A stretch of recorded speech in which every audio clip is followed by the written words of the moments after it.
Hi, everyone. Welcome back to the Regenerative Business Podcast. I am here with our special guest, professional astrologer Heather Eland from Astrology with Heather from the Cosmic Academy of Astrology. I'm going to let Heather introduce herself because she wouldn't give me a bio. That's not entirely true, but No, it's not true. It's not true. fair enough. But yeah, thank you so much for having me. I'm so excited for this conversation. And like Sam just said, I'm a professional astrologer. I've been practicing astrology, studying astrology, and teaching astrology for roughly 13 years now. I founded the Cosmic Academy of Astrology and the Cosmic Wellness Academy. And my background is actually in clinical psychology. So I incorporate a lot of that into the work that I do as an astrologer. And if you want to find me, you can find me on YouTube, Astrology with Heather. Amazing. So I had a reading with Heather, I don't know, was it like a month ago? What is time? A few weeks ago, let's say. And we just kind of were looking at a bunch of different things. And she gave me such profound insight on like straight up business structure of what my astrology chart says about business structure. And we're going to talk about that on a separate episode because why I wanted to bring Heather on today was really because of you guys. You always tell me, like, okay, what do I look at in astrology if I'm trying to plan some specific launch date or business thing or put something out in the world? What should I look at with astrology if I'm not an astrologer? Like, maybe I think astrology is cool, but electional astrology, which is, I think, the dumbest name. Like, why do we keep calling it electional astrology? Because we just think it's an election. That is like the biggest thing. When I say that, people think I'm talking about like predicting the elections, like the Yeah. presidential elections. But that's actually just what it's been called throughout history for Yeah. like hundreds of years. So we stick with that traditional name. But it's basically just the art of selecting the best timing to optimize your chances of success for Hmm. anything you wish to accomplish, for anything you wish to launch or to achieve. And so yeah, it's pretty relevant to business because you can use this type of timing to enhance success for your business for the lifetime of your business by choosing the exact perfect birth chart for your business, for your end goals, and one that aligns not just with that, but with you and your own personal astrology. And you can do that with all of your different launches for different courses, different products, podcasts, whatever. And I've seen this work time and time again. And when you don't choose the right electional astrology or just wing it, it doesn't mean that you can't be successful, but there are complications that will come up that you can kind of predict in that by looking at the timing of that as well. So we'll get into all of that. And so I'm understanding it right. We're essentially choosing a birth chart for this project or this thing to go out in the world. And it's like, oh, if I could choose anything and all these perfect little pieces together, this perfect birth chart, or like quote unquote perfect, best birth chart possible in our ideal timing. And then we are kind of looking at like the synastry, the compatibility between your chart and the project's chart. Yes, so that would be a big component of it as well. You don't want the electional chart, the birth chart of your thing to cause undue stress or challenges for you personally, right? So you want to make sure that these things are integrated. Hmm. That's funny. I have never thought of it that way because we all know that you like meet a person and they're a great person, you can tell, but there's just like something you just don't like them. It's like you like either can't carry a conversation or like the humor isn't there. There's like some butting heads in some way. So it's kind of how do we actually keep our own astrology in mind in relationship to the project. So it's not just like it doesn't just like look good from afar, but it actually interacts with us well.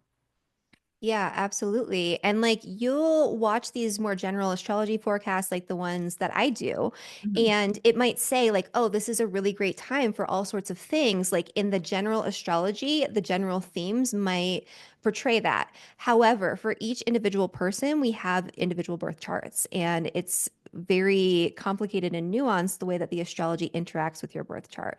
And Mhm. so, what works really well for me might not work well for you at all, and vice versa. So you need to keep that in mind. And when you're listening to the more general stuff, yes, that can be helpful.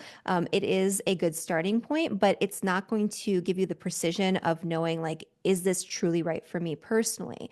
So that's another thing to keep in mind too. It's not just what's going on out there because it could all be perfect and beautiful, although it's usually not. But when it is, it doesn't mean that it's hitting you in the same way. Hmm. Yeah. So good. So I really wanted to come at this mainly from a more beginner level, like even for people who are interested in astrology and they know their big three and they listen to forecasts and stuff. Most people don't know how to predict, and especially because you need a certain foundation, which I know you're excellent at giving people foundations, but for the purposes of today, what are the things that we can be thinking about for online program launches, for putting new projects out into the world, for those of us who don't have these very deep foundations in astrology? Yeah.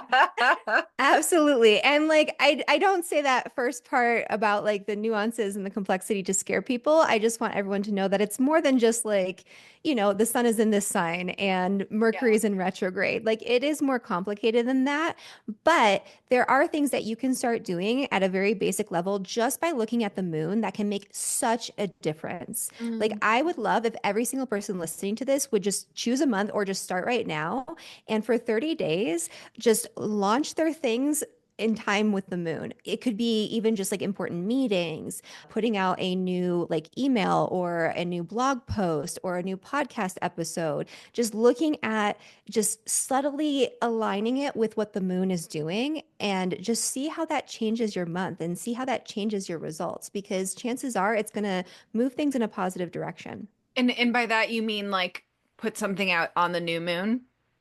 No. So that's where we get Yeah. into That's where I get into the actual like nitty gritty of this. So when you're looking at the moon, you're looking at four different things actually. You're looking at the phase of the moon and that timing. That's actually not as important as a lot of people think it is. So when people are new to timing things with astrology, they're only looking at usually the phases of the moon and they put that as like the top And importance. and by that mean we mean like is it new? Is it waxing? Is it waning? Is it full? Like Yes. that. Hmm. Is it new? Is it waxing? Is it waning? Is it full? And so the kind of more common understanding is that when the moon is waxing, that's when you put things out that you want to grow. When the moon is waning, that's when you put things out that you want to like decrease or wrap up or end. The full moon is a time of a lot of energy and a lot of power. And the new moon is a time where there's not as much energy behind manifestation. And the reason for this actually is because the moon is technically what's called combust. It's being burned by the rays of the sun. It's dark. There's not a lot of energy emanating from it.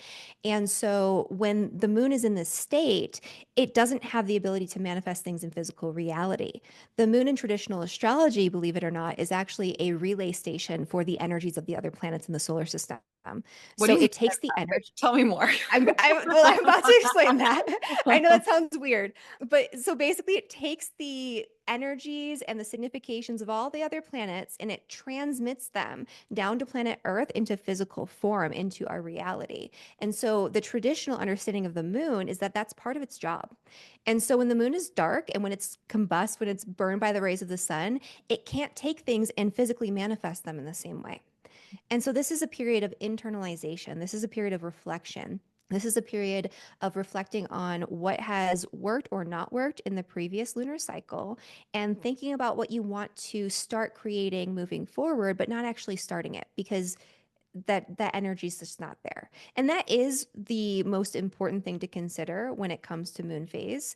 The other stuff is great to consider if you have the luxury of doing it or if you're just only looking at the moon. So if you're wanting to play with that and use that as a starting point, like I'm putting things out that I want to grow when it's waxing, I'm putting things out that I want to decrease or release, like I'm paying off a debt or something like that when it's decreasing, that's great. But there are other things we have to consider too. And you've already said it's like the least important one. So moving on.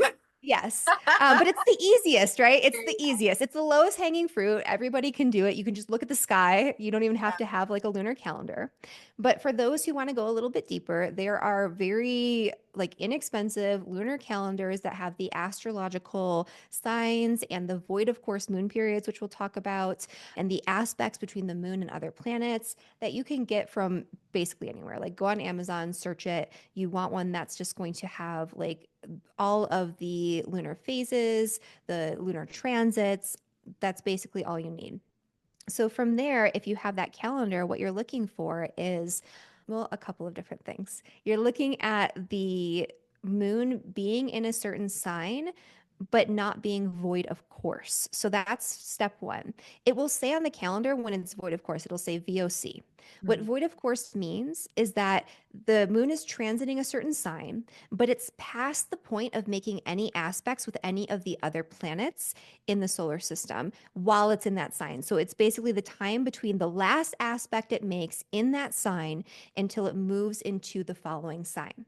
So it's So like for kind of like when it's a new moon, it's like not actually projecting out the energy when it's void of course. Yeah. Okay. Yes, Mhm. precisely. So it's there's not a lot of energy behind it again. So you don't want to use those periods. And it's said that during these void of course moon periods, that things just tend to not take hold, they tend to fizzle out, they tend to not be as important as you think they are. And so that can be good and bad. So imagine that you have like a meeting that happens during a void of course moon and it goes horrible. And you're like, "Oh God, this is going to ruin my whole career."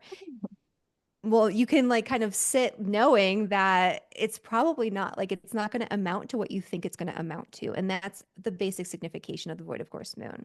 On the other hand, if you like launch something that you're really excited about and you put it out during that void of course moon, it's less likely to actually turn into something. So you want to keep that in mind.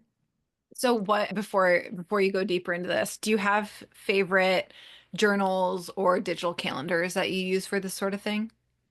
Yes, my favorite is the Honeycomb Almanac, but that is very personalized. There's a lot of information there. So if you want all the things, like all of your personal transits, all of, the moon phases, all of the mundane transits, there's like keys and glossaries and all sorts of stuff. You can get that. It's not super expensive. It's at honeycomb.co. Maybe you can link that. And then the Magic of Eye calendar, that has more just general transits, and that I think is better for beginners especially. Mhm. And then I really like Wicked Veracity's digital calendar. My big thing is I have all these journals that I never ever use. And so I really like I use a digital calendar every single day. So I think the Magic of I now has a digital calendar too. It was just I'm friends with Robin who does Wicked Veracity and she was the first one I ever found. So if anyone's like me and they love the idea of physical planners but don't actually use them, then there are Mhm. digital ones available. Yeah, and there's a lot of different like astrology software that you can connect to your like iCalendar or Google Calendar. Mhm. I use Astro Gold, which is a professional software that most people are probably not going to want to invest in. I think it's about $350, but there's a button you click and it just puts it into your calendar, which I think is Oh. magical. Uh-huh. So there are other options available too, like if you are somebody who wants to go deeper into astrology. Mhm. And then okay, so I'm guessing you said you want it when we talked about phases, then we went Yes. into the next thing to focus on is really it not being void of course. Yes. And then I'm assuming the next one is what sign is the moon in? That's going to be important, but not as important as that'll be kind of next. So, like, the next Okay. thing you want to look at, or maybe we could go in order of like Oh what's no, in. you lead the way. Well, since we're talking about aspects, the next kind of logical thing to talk about is what you want to look at when you have your lunar calendar is when the moon is transiting any sign and you are going to initiate something while it's in that sign. What is the last aspect the moon is making with another planet before it exits that sign? And so by aspect, I mean like the moon is making different angles with the different planets in the sky, and these angles represent different things. Mhm. And so there are negative aspects that are considered challenging. Those are primarily squares that can sometimes include oppositions and conjunctions. There's a little bit of like nuance there. But the main thing you want to look for is the positive aspects. You want the moon to be making a positive aspect, a trine or a sextile. So this is going to be a 120 degree aspect with the trine. That's the best one. So if you see a little triangle in your calendar, then that means that that is a positive aspect. You want that to be the last one it makes it before it goes void, of course. The second one you can look for that's second best is going to be called a sextile, and that's going to be a little asterisk. So that's a 60-degree aspect between two planets. Okay, so I'm gonna share my I guess I need to put this on YouTube so that I fully understand what we're talking about. So this is like the digital calendar. So that, yeah, those are the lunar aspects. So if you're looking at, let's say, Monday, the 13th of January, which has already passed, we have an aspect here where the moon is conjunct Mars. And And that's the conjunct symbol. yeah, that's the Uh-huh. conjunct symbol. But then we have right here after that the moon. Okay, so that's actually a trine, but it's a trine with not a planet, but an asteroid. So that doesn't count. Mhm. So your software is a little wonky. Let's look at a different example. Yeah, wait. Tell me what I should look at just so we can like get some visual.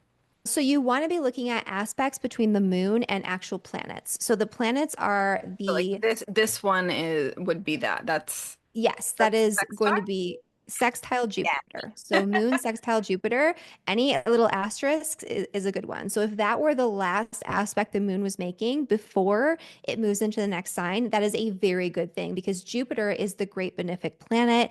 It instills optimism and opportunity. It grows and expands things. It is the best of the best. So if the moon is making a trine or a sextile with Jupiter as its We're last looking for those aspect, little triangles, or we're looking at yes. the little asterisks. And then is it only with like Jupiter, Mercury, and Venus that we're mainly paying attention to, or just any planet? Any planet, and that includes the modern outer planets, which are Uranus, Neptune, and Pluto. And even, Mars or Saturn, if it's a positive aspect, that can be a very good thing. So What is this symbol? I don't know this symbol. that symbol is an opposition. So an Oh, so opposition is very bad. literally what it sounds like. The planets are opposite each other. An opposition is only going to be good as a last aspect if it's with Venus, which is what you just showed, or if it's with Jupiter. So Okay. Venus Oh, and oh. Jupiter are the two benefic planets. So it's fine if the moon is opposed to Venus or Jupiter, that's Yes. okay too, but not any of the other planets.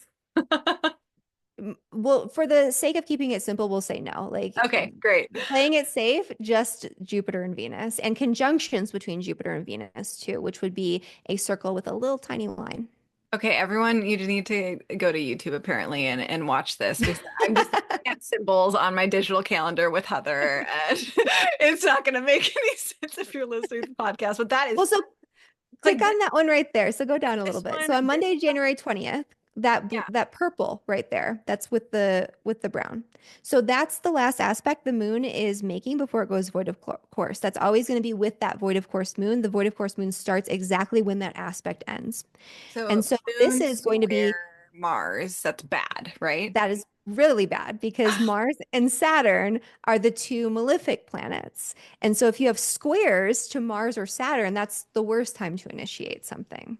But then this, oh, that's not a planet. Wait, okay, Oh, let's try. that's Neptune. So yeah, that is a What is it? planet. It is a planet. Okay. So moon, trine, Neptune, that would be good because we have Yes.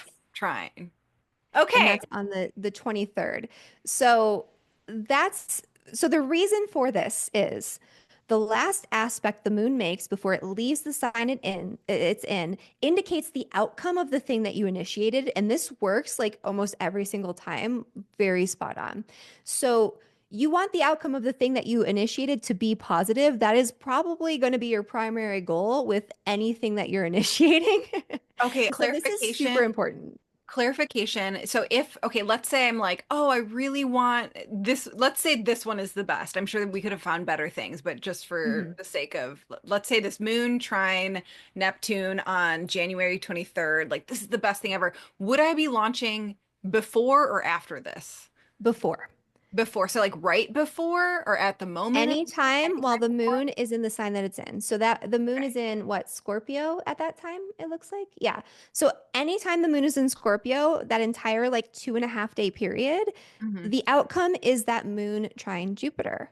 Hmm. So that the outcome is like greater compassion, greater connection, greater creativity, all of these really Neptunian beautiful things. So regardless of when you initiate during that period, the outcome is the same. Hmm. Okay, and maybe we should say the very, very basic thing of the moon changes signs roughly every 2.5 days. And so Mhm. like the void, of course, is when it's moving signs. So It's right before it moves signs. Sometimes it'll last a little bit longer, and sometimes it'll be just for a few minutes. So, starting with paying attention to that can actually do a lot of good.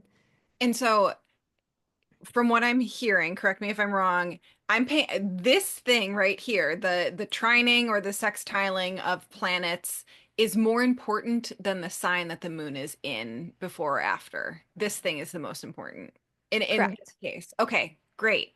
And then let's clarify when we're talking about launching. Is this like, okay, I'm about to announce that I'm going to do a webinar, and then later on, Mhm. after the webinar happens, I am going to start talking about my online course. Is my like the start, is the initiation of my launch when I'm announcing the webinar, or is the initiation of the launch when I'm announcing the course? So that depends. Is it a live course where there's an actual start date, or is it something that's pre-recorded? Let's say both scenarios. So if you're doing something that's live, what I found, I used to think it was like when you started the process of marketing the course, so you started promoting it. So the onset of the launch. Mhm. That's important, but I have come to realize that that's secondary. So basically, what you want to find is the exact perfect time for the thing to start, because that is the birth of the thing. Like the And this, live call kind of thing, or when the Facebook group opens? when the Facebook group opens, when the first like day of your course begins, when you unlock the course for everyone, like whatever that is, whatever that starting point is. So if it's a live course, it's like when the first lesson is released. Okay, that's Um, interesting because it's like that's when it's like the baby is actually born versus announcing yes. the pregnancy.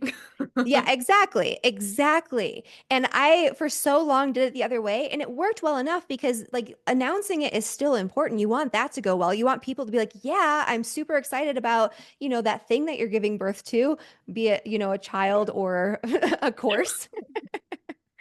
But you also want the actual course to go well and the energy that you of the timing that you choose for that initiation point for the course, that feeds into the launch very much so. So it's already there. Even if it hasn't happened yet, that energy of that timing that you have chosen very intentionally is already present and it really impacts how the launch goes. Mhm. So that's going to be your starting point. And then from there, you'll look at like secondary timing of announcing it or whatever phase of the launch that you're in. You still want that to be as good as it can be, but it's not as important. So what about if it's an evergreen course, there's no or like what evergreen whatever, so there's no live element of it and they get it as soon as they buy it. So in that case, if you're doing like a live webinar or some sort of live event that is promoting the course, that's what you would be wanting to do. So you would choose that time. So whatever you can choose that's going to be the closest to like the birthing of that course, that's what you're going to want to look at. So I would choose like I'm doing the live webinar on this day and this is the energy that's going to be behind it and that's going to be, opening up for people to actually be able to be in the course or to more people to be in the course. Oh, okay. So now, just from knowing the back end of your business, you have Cosmic Academy of Astrology, which is open all the time. Yes. When you are planning out your like your live workshops that you're doing as promotional things, the most important element for you is when that actual live workshop is. Yes. So, Mhm. for example, we just saw on the 23rd of January, the last aspect the moon's making before it switches signs is a trine to Neptune. And the moon is in Scorpio, technically at its fall, but for me, that's good. And I'm doing my workshop, The Attuned Astrologer. Anyone who wants to sign up, that's when This it's is coming happening. out later. I know. Wait, okay, this is going to come out in February. What's happening in February that we're Oh, promoting? my relationships and synastry training. Oh, perfect. Either way though, so I that time that you just showed, like I chose that time very intentionally because of that, because that is going to be the birth of essentially this version of the Cosmic Academy of Astrology, this new cohort, like all these people coming in, that type of thing. So now I'm like looking at my calendar being because I'm releasing a pre-recorded workshop tomorrow and I'm like, wait, what does the astrology say about this? Oh no, why didn't we record this sooner? Well, that's where we get into like the inception chart versus the electional chart. And even if you've chosen it, but you haven't chosen it intentionally for the astrology, it's still an inception chart. And what an inception chart is basically the birth of the thing that you didn't choose. And sometimes we don't have the ability to choose, like when a really important moment happens, but we can still get really important information from that chart of that thing. And so one of the things that you can do is kind of look at that for additional insight and information into the challenges that might come up, what the likely outcomes are, and how to work with the energy better. Mhm. Okay. Tell me more. Do you want me to keep going with the moon, or are we going to Oh talk yeah, more? let's circle back to that because before we hit record, everyone, we were talking about various things we wanted to cover and definitely wanted to talk about the what if the astrology is bad for months and then also what if we can't control. But let's keep going with our current plan. Yeah. Like my squirrel brain is getting distracted by like real world scenarios. Well, so we were talking about the last aspect the moon makes. Another thing that you would want to be looking at that's not as important but is still important are the aspects, all of the aspects the moon is making while it's transiting that sign. Are there more squares? So, like, literally, it looks like a square on the calendar. Are there more little triangles and asterisks? So, that's going to really talk about the journey getting there to the outcome. So the last aspect is the outcome. All of the other aspects the moon makes while it's transiting that sign, that's the journey. And so if you're seeing that at some point in this journey, there is a square, and maybe it's just Saturn or Mars, the malefic planets, you want to time your launch or your meeting or whatever it is slightly after that aspect has come exact. Because when you time it after the aspect, it represents moving away from something that was challenging and into something else. Versus if you time it where it's right before that square, that indicates an obstacle that you are still going to have to overcome in order to get to that outcome. And when you say come exact, you mean happens, right? When it happens, yes, when it happens. Okay, now we're gonna go back to my little calendar because I feel like this is everyone go to YouTube. I never do like video versions of these, but I it has to happen. So Let's like go to okay. let's go to January 17th Okay, let's go to January since 17th. you were asking about that. Oh my gosh. Well, now I'm like, well, we should actually be looking at February 6th because this is when the first live call is happening. Oh, okay. And Okay, where is if the I'm first doing a moon? thing, this would be an inception thing. Like I already announced it. This is a thing in this example that is Yeah. actually happening in my business. I'm doing because we're launching Regenerative Copywriting Studio and we're doing four live calls. That's like a part of this launch period. And the Mhm. first live call, 9 a.m. Hawaii time, there we go, down here on February 6th. So the moon is in Gemini and Mhm. I'm trying to learn from you here. The moon is So square Neptune. So this is a bad thing. it's potentially it's a difficulty with the outcome. I wouldn't have chosen this particularly, but it's not necessarily like the worst possible thing. Neptune, so there could be some confusion, there could be some sort of Oh my God, am I about to change the live call dates? Maybe if you do change it to the 5th, okay, but okay, we're doing that. We're gonna just change it to the 5th. this Okay, 'cause isn't so let's see, that's moon is in Tor wait, moon is in Moon is Taurus, in and then Taurus. the moon, I'm seeing this, it's sextile Neptune. So we have the sextile right there. So that's a happy thing. But then if you're Yeah, we're just exactly. talking about the journey in here because so we're looking at where the moon so the moon squares Pluto, which is a bad thing, and then we have the moon squaring Mercury, which is a bad thing. Then we have the moon squaring the sun, which is I don't know if that's bad or not. Is moon squaring the sun Yes. bad? Okay, so it doesn't get the free pass like First Venus first quarter and square, it's not as bad as some of the other components. That's actually like a point of manifestation where there's like a challenge to create or put something out there. Like it's the first crisis of manifestation, basically. and So then that's what that represents. and then But let's say you're doing it on style. the 5th, right? You've already passed all of these Yeah. squares. And then you're into the little asterisks, the sextiles, and then there is a conjunction to Uranus, but I don't necessarily see that as being a horribly negative thing. There could be something unexpected that comes up, through the workshop or So I'll as a just have to result make of the sure I do it workshop. after it happens.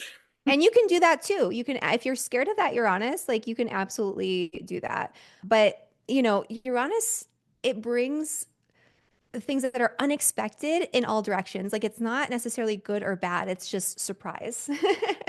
And if you're trying to do something that's really revolutionary, really, really radical, really different, something that is like earth-shattering and life-changing for the lives of other people, you might want to harness that Uranus energy. We did that in your electional chart for your book launch, remember? Like Yeah, that yeah. Uranus was really nicely aspected, and I was like, this is perfect for exactly what your book is about. Yeah. This is fun. I hope this is useful for everyone. This is making a lot of sense to me. I've never heard of this before, the talking about the moon aspects in launching. So okay, to review, very, very generally we can use like waxing moon periods for building, but if we want to get more precise, we are looking at the moon's aspect when it's about to go right before it goes void of course, and we want it to be pleasant Yes. essentially. And then if they're before that, this exact thing before that void, of course, all of the other moon aspects are kind of telling us a story.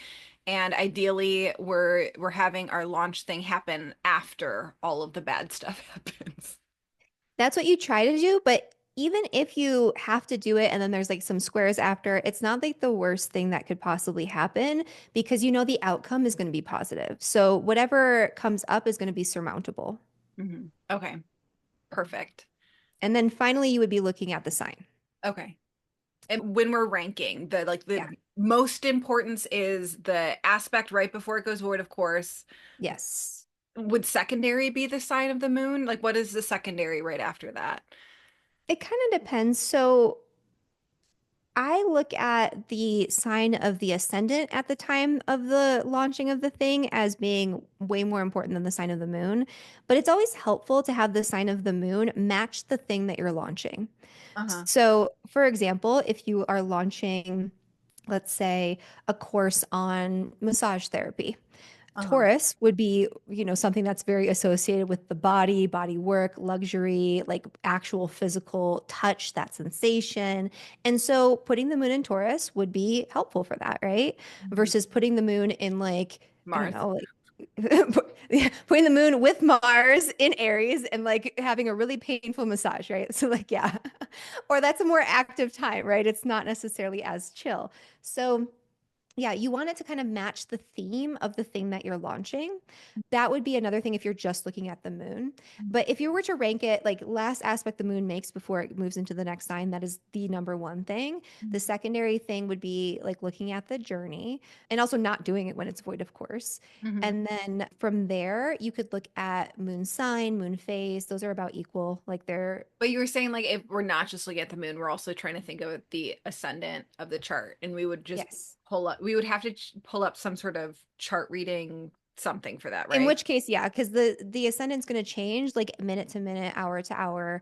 But a big rule for casting a chart for the launch of something, so like a business launch or a course launch, is going to be to match the significations of the sign. So the meanings behind that sign, the symbolism behind that sign, that needs to work well with what it is that you're actually putting out there.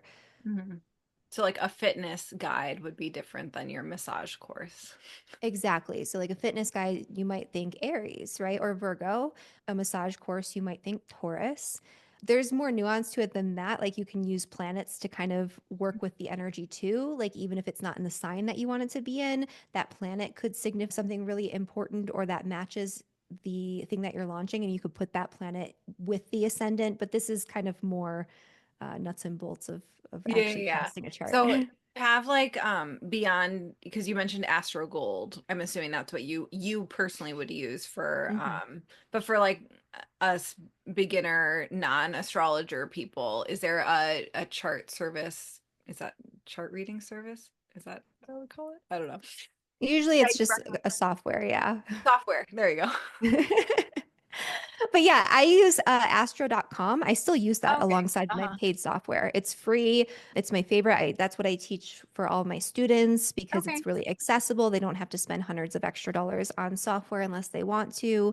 It does almost all the things. It's just you have to do a little bit more to make it do the things, as Hmm. opposed to like a paid software is usually a little bit more seamless and integrated. Okay. Cool. And then were we going to talk about houses? I think we're going to talk about like not worrying so much about the perfect timing. Okay. Like what Okay. if things happen and the timing's bad, right? Mhm. Well, like I'm more thinking because we're recording this at the beginning of 2025. So I assume people are kind of trying to plan out. I mean, first of all, you have I'm sure you have a YouTube video on like astrology of 2025. So go watch that first. But for people planning these larger times of years that they're looking at is like, okay, well, if I can launch any time in 2025, should it be March or should it be April? How do you think Okay. about that? So that is like where I would start Uh-huh. always. So if a client comes to me and has an electional chart, like with you, it was really easy because you were like, it can be whenever. And I was like, okay, great. So I can just do whatever because then I have the whole year and I can narrow down like these are the times when these like really beautiful things are happening. So say that's your situation, you would want to look and see what the outer planets are doing. You would want to consider planetary retrogrades to a certain extent, especially if those planets are closely connected to the thing that you're launching.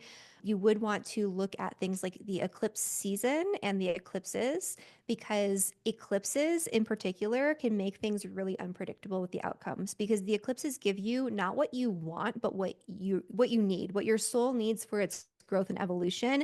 And 9 times out of 10, that's not what you think you want. Yeah. So you don't have control over the outcomes during eclipse season. And usually with electional astrology, what you're trying to control is outcomes. Mm-hmm. Mm-hmm. So you would kind of go through the year and be like, okay, well, there are these eclipses. You can still do things during eclipse season, but the big rule of thumb is you do not launch on an eclipse. There are Like exceptions the to every exact rule. moment, right? Like the day of the eclipse we're trying to avoid. Yeah, and usually like 3 days before and after, especially if it's a stronger eclipse, like a total solar eclipse or a blood moon lunar eclipse, those are going to be more powerful. And chances are, especially if that eclipse is hitting you hard, you want to leave some wiggle room in your schedule anyway, because there are karmic situations and fated events and things that are predestined that you can't account for that are likely to bubble up around that time, like before, during, and after. And so, kind of keeping that space, I think, is important energetically, even if the thing doesn't manifest on the eclipse, which it usually doesn't. Hmm. You want to have more wiggle room during eclipse season if you can. Hmm. And then are we looking at like all planetary retrogrades? Are there certain planets that you pay attention to more than or less? Definitely, I pay attention to the inner planets more because the outer planets are retrograde like most of the year. Hmm. So that's not going to be as big of a thing. But the inner planets do tend to have a bigger impact on the way that things pan out and outcomes and having maybe unexpected hurdles or reversals and things like that. So you do want to look at that. Like, for example, for Mercury, everyone's always like, oh, I can't do anything during the Mercury retrograde. That's almost never the case. With Mercury in retrograde, you can still move forward things, you can launch things, but you have to know that like the terms or the agreement, like especially if you're entering into some sort of like agreement or contract, or there was a communication that was really important that needed to happen during that time, like an important meeting, the terms that are laid out, the plans are going to shift after Mercury goes direct almost every single time. And that doesn't necessarily have to be a bad thing. It just means that you need to be prepared that this is what you laid out, but it's going to change when Mercury goes direct. And I've seen plenty of people like launch things during a Mercury retrograde and it turns out fine. They Hmm. just have a little bit of cleaning up to do after that retrograde period is done. Um, so Mercury's a big one, but not like Not something where that it's dead in the important. Yeah. water. Hmm. Yeah, like I would say if you were launching something that's mercurial, like very mercurial, you might want to consider it more. Like I wouldn't maybe like launch a podcast because that's very Mercury, launch your book, like that type of thing, unless you are natally a Mercury retrograde. So if you're born under Mercury retrograde, which you are, these are actually better times for you to move forward with things where you have this natural ability to work with the retrograde energy because it is who you are. It's part of who you are. Hmm. So my And if you're example, I curious like, about that, you can Google it, you guys. yeah, just Google Yeah. like the day you were born and see if Yeah. Mercury was in retrograde. It's 3 times a year. A lot of people are born under a Mercury retrograde, and you guys don't work the same. Yeah. I just go through life assuming that everything will change. So I think that's probably Mercury retrograde birth chart stuff. Yeah, absolutely. So plans are not static. Like they're flexible. And then is it simplifying too much to be like, oh, it's like great to launch during cancer season, or that's probably too simplistic, right? Yeah, because I don't know why I don't know why it would be great to launch during cancer Or season. yeah, I literally threw out a sign. During Sagittarius, like Yeah, I mean, there's no particular sun sign that's better for launching. I mean, you could do the same thing with the moon and like align the energy of the sun sign with the energy behind the thing that you're doing. So, Sagittarius season would be a good time to go back to school or launch like, some sort of educational program that's like bigger though, like a bigger, broader scale type of thing.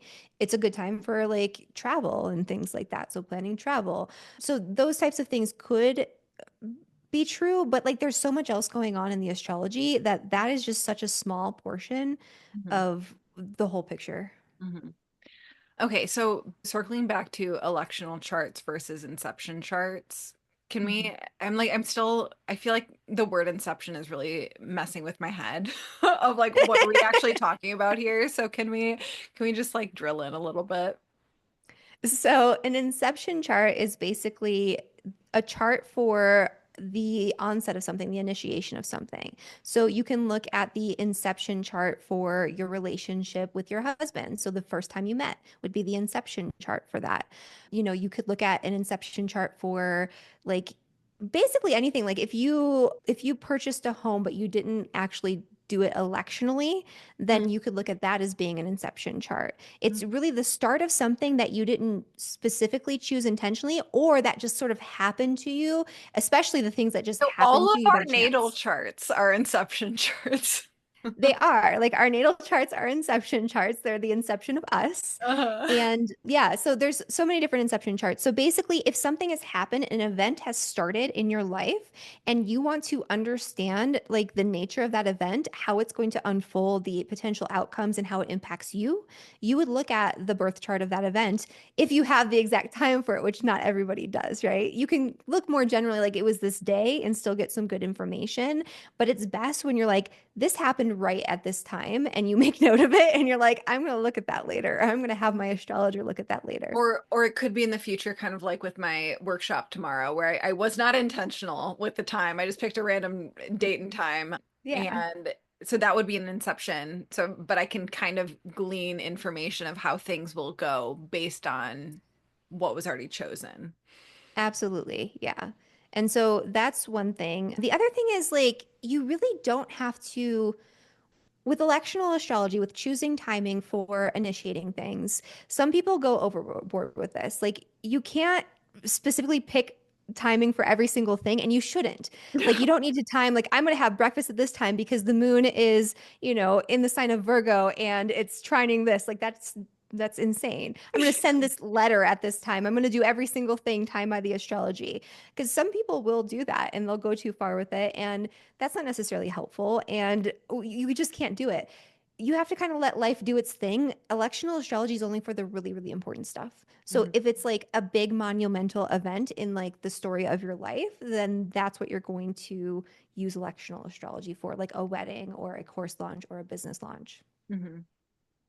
So now I'm like, does it matter if for like deciding on dates for like a webinar and stuff? I guess if it's for like a big thing, it matters. But if it's just Yeah. kind of like you're doing it every month, it matters a little less. I think with like a webinar or something, you can definitely use electional astrology for that. Mhm. But for the smaller things, you kind of just like let it happen. And even if things are happening and the timing isn't the best, it doesn't mean it's not going to work out. That sometimes things are just meant to happen when they're meant to happen. And sometimes you just have to do things, like even when the timing's not so good, because it just needs to happen. And so that's when you just trust that the astrology is what it is because it needs to be that way. And everything's going to work out because this is what's happening. Like it's the right thing and it's the right time because this is when it's happening. Mhm. Like there's a component of that too, where you can't always control every single astrological alignment and every single time that you're doing something. And I'll also get people when there's like bad astrology that'll come to me and be like, oh my God, like I have a surgery scheduled and I need to have this surgery. Like, should I cancel my surgery? Oh my God, no, no. Like, if you are having some sort of health issue that needs to be addressed immediately, or like you have an emergency situation, do not wait until like the perfect alignment with Mars or something like that to like the surgery needs to happen. And this is when it was meant to happen. Like, just trust that it's going to be okay. And usually it will be. Uh-huh. Oh, that's great. That's, that's great.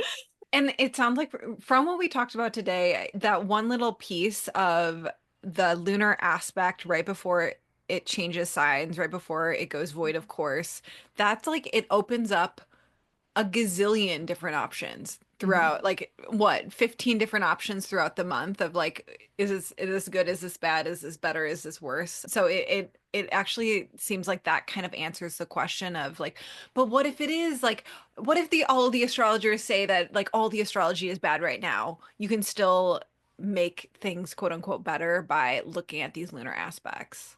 Absolutely. We just do the best we can with the energy that we have available to us at that time. And so there are ways to align things, starting with the moon. Like if you know that like right now Mars is in retrograde and maybe you are an Aries or a Scorpio, sun or rising, so you are very ruled by Mars.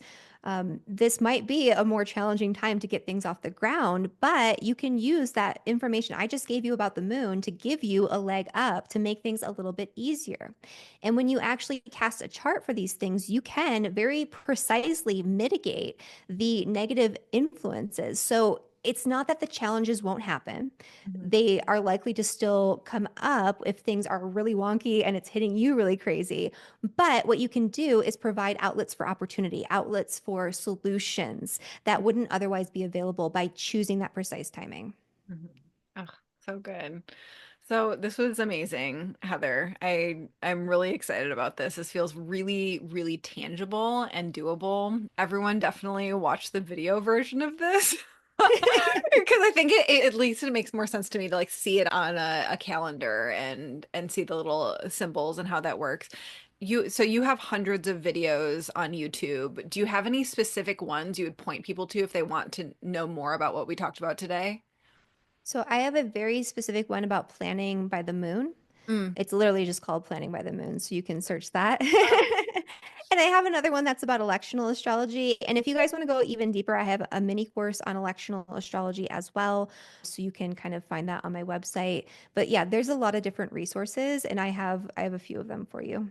Hmm. Okay, so for people who want to like take, that would be like simple, small next steps with you, that mini course, the YouTube videos, and then you have the, do you want to talk at all about the Cosmic Academy? Yeah, absolutely. So, if anyone out there actually wants to learn astrology and wants to figure out how to not just understand like the signs, the planets, the houses, the aspects really deep, but how to weave it all together into a story that is meaningful, that is helpful, that is life-changing for you, your friends, your family, your clients, even. If you want to integrate astrology into the work that you're doing as a coach or creator, or whatever beautiful things you're putting out into the world, you can absolutely do that. And the Cosmic Academy of Astrology is my course that will help you. This also covers more advanced types of astrology techniques. It builds, up to those, including predictive techniques using things like transits, which is where the planets are in the sky right now, and how that compares to your natal placements, your birth chart. We go into things that are a little bit more advanced, like solar returns, lunar returns, annual perfections, secondary progressions. I even have a whole level that's about, honing in on your astrological consultation skills, your reading skills, and building your astrology business. So you can find that at astrologywithheather.com. Mhm. So cool. And Heather has a really, really successful astrology business. I know that there's plenty of people who listen to this podcast who are astrologers or who are super into astrology. So she's an amazing example and has trained a lot of people to build very successful astrology businesses. So like if that's you, definitely go subscribe to her YouTube. You probably already are subscribed to her YouTube, but the Cosmic Academy is a really great place to not only become a spectacular astrologer, but learn how she's like was fully booked as an astrologer and then built up a much larger scaled astrology business. So just to toot your horn even more. Yeah, thank you. And I'm still trying to convince you to do a business astrology for business course on like designing your business based on your birth chart because the insights you gave me were just like so amazing. And I've gotten a lot of astrology readings. So I'm like I'm really hoping maybe it'll be a 2026 thing that you put out this course. Yeah, I mean, I do want to do that. Hopefully it'll be sooner than that. Okay. Do you have any final messages for us? I guess my main message is to, like I said before, start playing with this. Like choose a month. That month could start right now, or if we're doing this in February, if this is releasing in February, there's a new moon on February 27th. You could align it with the lunar cycle and just start playing with this for an entire month and just compare how things have progressed and how things have gone one month to the other, like with all of the important things that you've been scheduling and launching and doing, because that's going to be the real test. Like astrology is only 50% book learning. It's only 50% me telling you information and you absorbing it. The rest is experiential. And that's where you're going to get the direct information about how this works for you, how this applies to your business and your own life is by actively doing it. So I highly recommend taking this and just playing with it, maybe even journaling about your outcomes throughout the month and just seeing how it works for you. Don't take my word for it, just do it yourself. Take your own word for it. Yeah. Good.